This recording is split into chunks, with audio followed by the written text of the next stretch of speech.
สบายดีมื้อนี้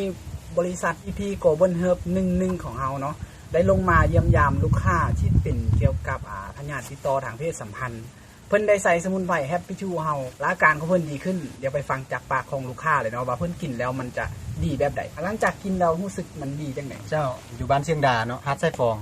นครหลวงเวียงจันทน์ แม่นล่ะแต่ว่าหลังจากว่าก็เป็นอาการพยาธิทางเพศสัมพันธ์เนาะก็เป็นอาการหนักเติบแต่ว่า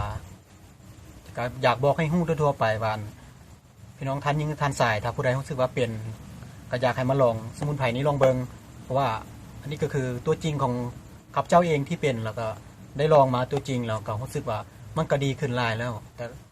ค่อยเคยลองยาแล้วก็กินยาอื่นมาหลายแล้วเสียเงินหลายจนบ่มีหนทางที่ว่า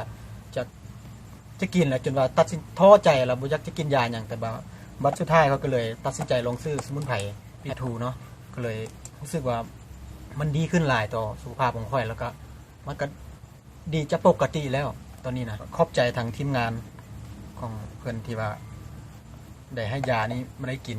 เพราะว่ายานี้เป็นยาที่ดีหลายถ้าผู้ใดที่เป็นแล้วอยากให้ลองใส่ก็จะได้รู้ผลตัวจริงของยานี้ว่าอันนี้เป็นคือตัวจริงของข้าพเจ้าเองที่ได้บอกให้ทุกคนได้รู้ว่าถ้าผู้ใดที่เป็นแล้ว อันนี้เนาะก็คืออีกเคสหนึ่งของลูกค้าที่เพิ่นเป็นเกี่ยวกับพยาธิติดต่อทางเพศสัมพันธ์ที่เราได้ลงมารักษาเพิ่นแล้วก็มื้อนี้ก็รู้สึกดีใจหลายเนาะที่